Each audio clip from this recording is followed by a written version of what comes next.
तो नेक्स्ट हम करेंगे दो important properties.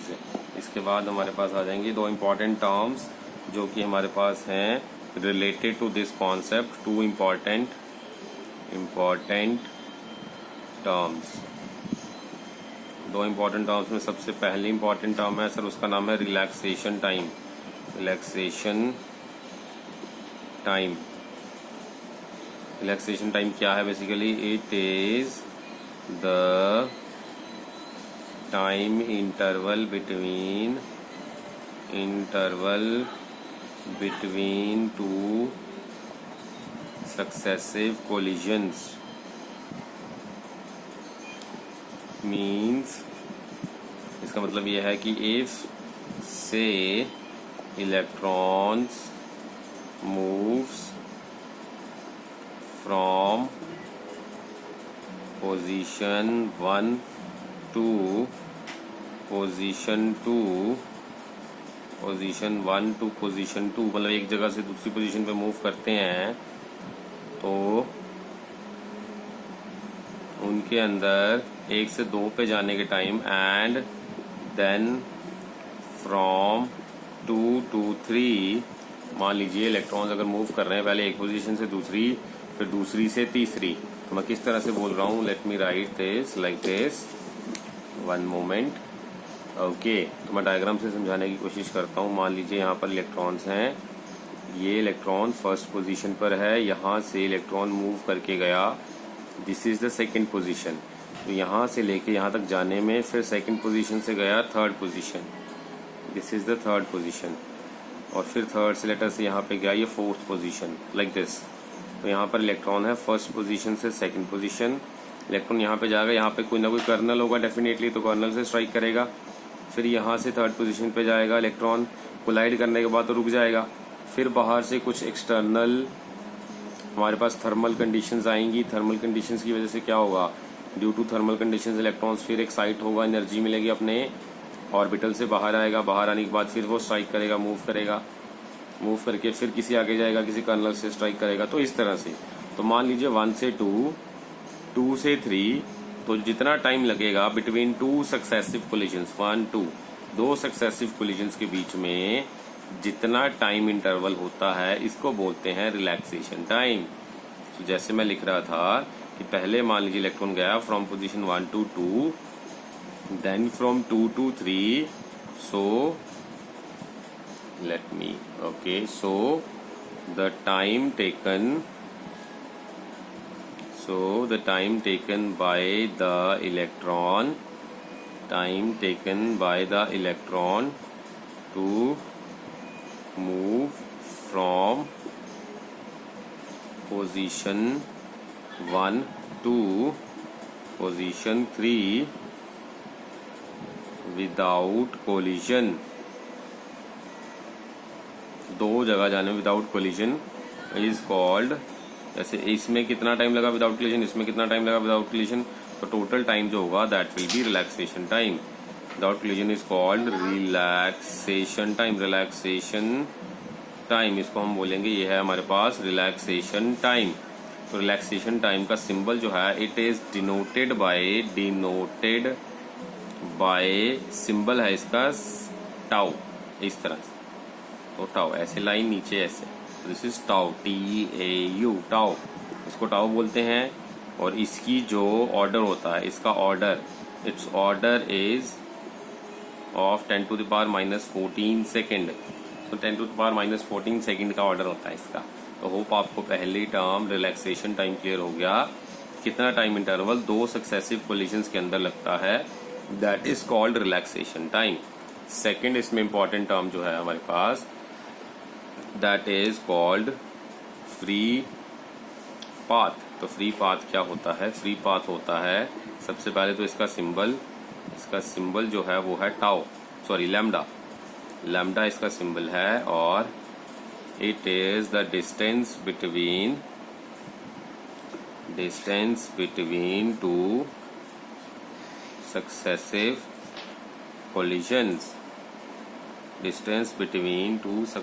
Collisions.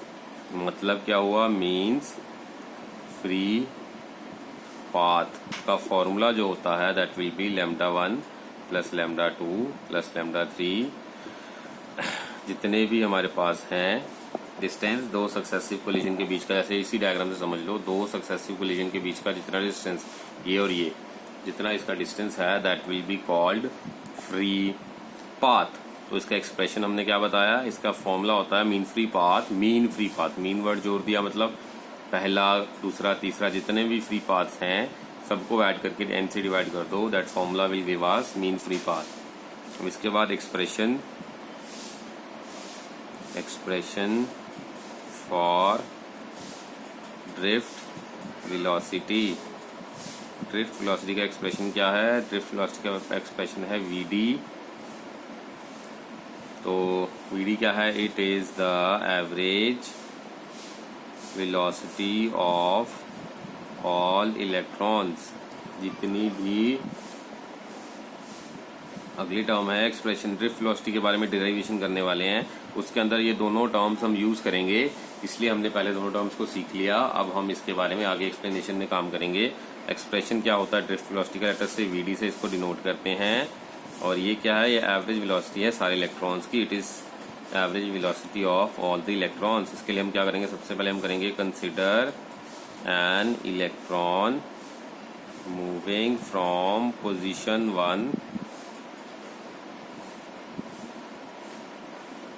1 to position 2 and it strikes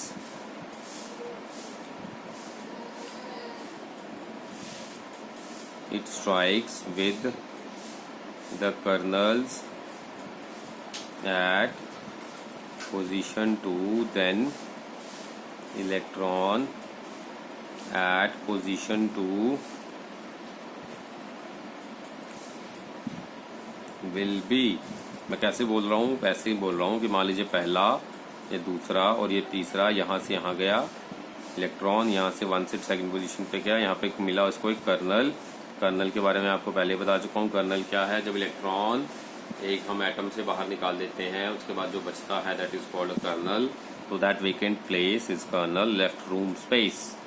so positive से अब हम थर्ड प्लेस पे लेके जा रहे हैं। अब अगेन कोलाइड होने के बाद थर्ड प्लेस पे अगर ये जाएगा, यहाँ पे जाने के बाद हमने क्या देखा, हमारे पास बाहर से एक्सटर्नल इलेक्ट्रिक फील्ड लग रहा है। तो बाहर से अगर एक्सटर्नल इलेक्ट्रिक फील्ड लगेगा, ड्यू टू दैट इलेक्ट्रॉन जो होगा वो बाहर आ जाएगा एटम से। बाहर आने के बाद मूव करेगा पोजीशन 3 के ऊपर।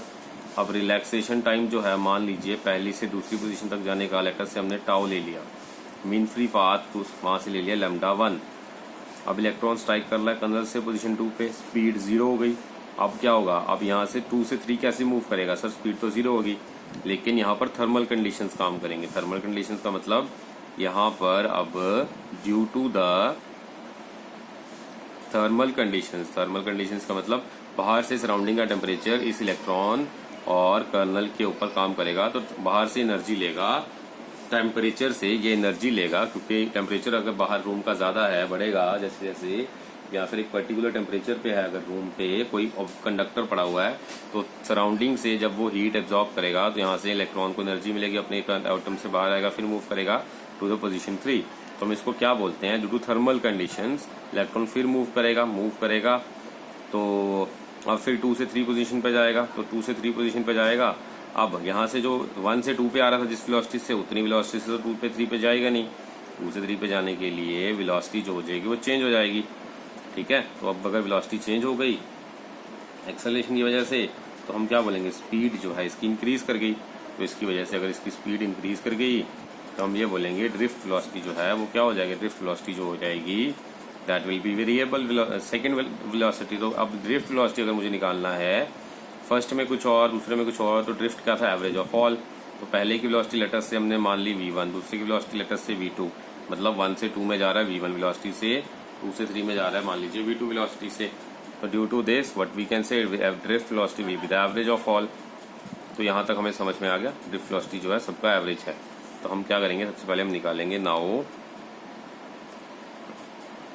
Due to external electric field electron will be taken, sorry about that, due to external electric field electron will be taken, क्योंकि 1 से 2 पे गया, 2 से 3 पे गया, इसकी वेलोसिटी v1, इसकी वेलोसिटी v2, वेलोसिटीज वेरी करने की वजह से हमने क्या देखा, ड्यू टू दिस अगर मैं एक्सटर्नल इलेक्ट्रिक फील्ड लगाता हूँ, एक्सटर्नल इलेक्ट्रिक फील्ड लगाने की वजह से क्या होगा, इलेक्ट्रॉन जो है it will be taken out of atom and it moves towards position number 3. So let the relaxation time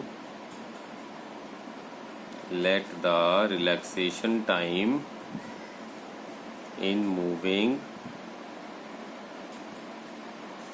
from position 1 to position 2 be tau, and the free path be lambda 1 as the electron strikes with the kernel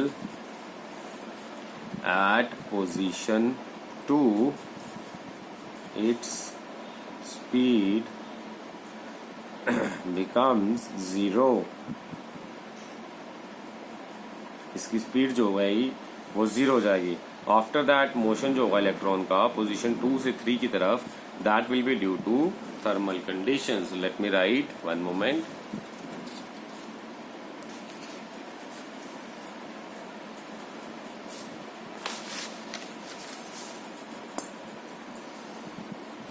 so after that the motion, जो position movement होगा 2 से 3 की तरफ, वो कैसे होगा. Let me settle the screen, one moment.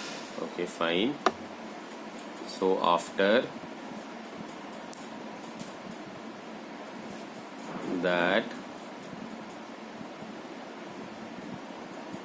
motion of electron from position 2 to 3, position 2 to position 3 will be due to thermal conditions.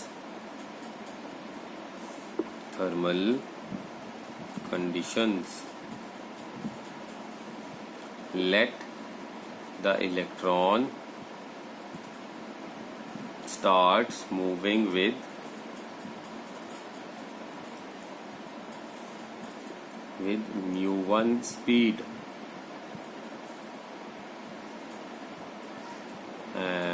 mu1 speed क्या है, that is due to thermal condition है. ये speed due to thermal conditions है, ये thermal conditions, ये speed due to thermal conditions है.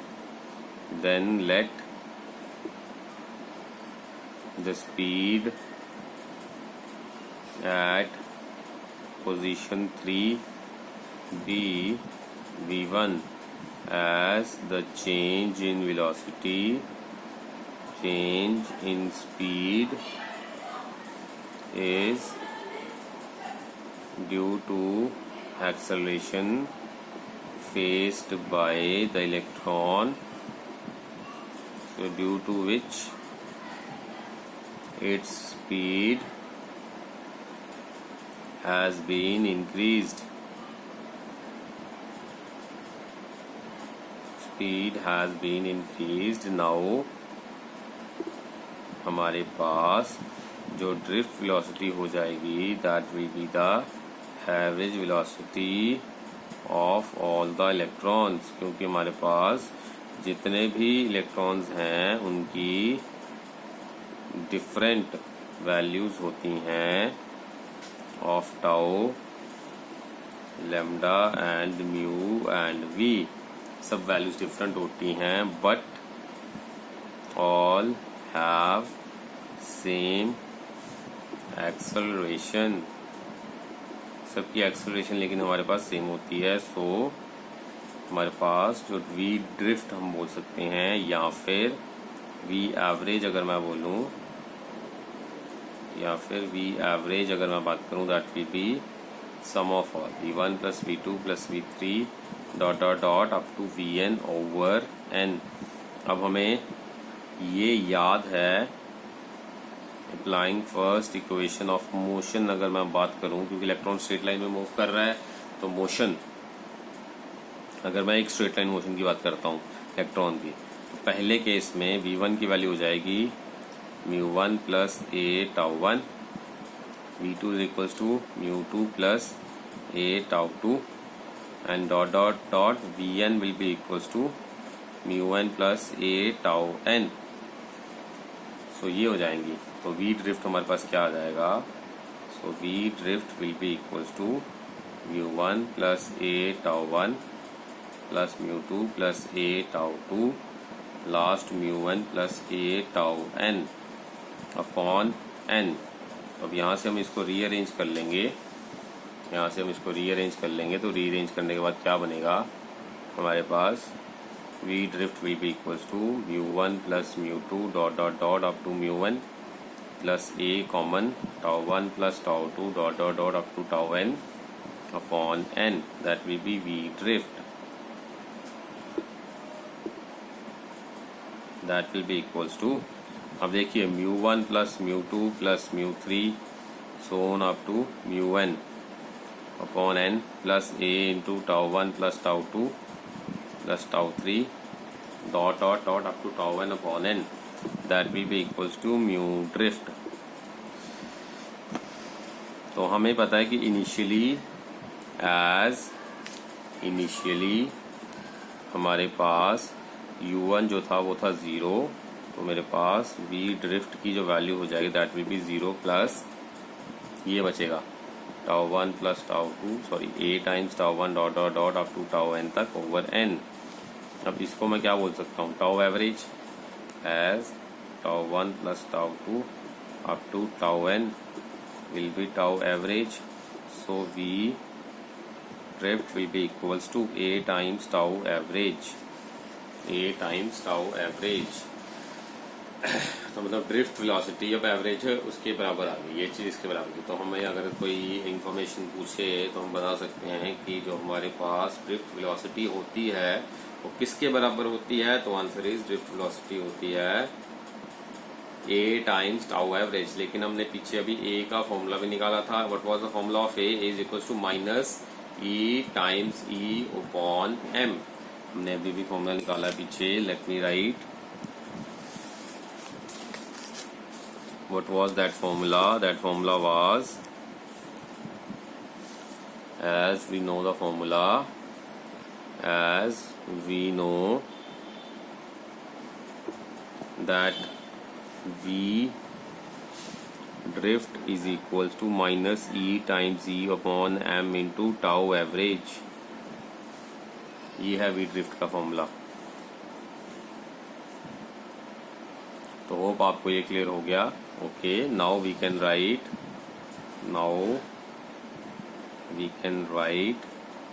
The drift velocity in terms of potential difference. अगर drift velocity को पोटेंशियल डिफरेंस की टर्म्स में लिखना हो तो कैसे लिखेंगे? इसके लिए हम कंसिडर कर लेते हैं एक कंडक्टर। इसको एक्सटर्नल इलेक्ट्रिक फील्ड हमने लेफ्ट से राइट लगा दिया। इसको हमने एक बैटरी के साथ कनेक्ट कर दिया। लेटर से बैटरी का पोटेंशियल है V और यहाँ पे पॉजिटिव टर्मिनल V का, यहाँ पे नेगेटिव टर्मिनल V का। इलेक्ट्रॉन्स जो हैं वो नेगेटिव से पॉजिटिव की तरफ मूव करेंगे और करंट जो होगा पॉजिटिव से नेगेटिव की तरफ मूव करेगा। तो इस सिनेरियो के अंदर as we know the formula for relation between, किस किस के बीच का रिलेशन बताएगा? V and E with the given distance. Formula क्या होता है? dv is equals to minus E dot D X, delta v is equals to E dot delta X. ये हमने फॉर्मूला पढ़ा था ना, dv is equal to minus E dot D x.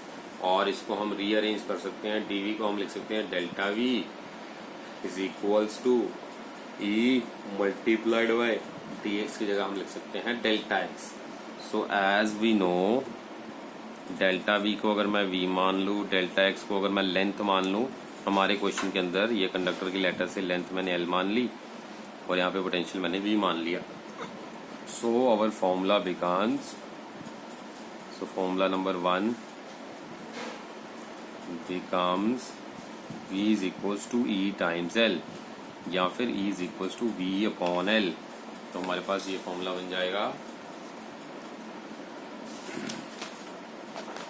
अब इस फॉर्मूला के अंदर हमने क्या देखा कि VD जो है that will be is equals to minus E times E upon M into tau average.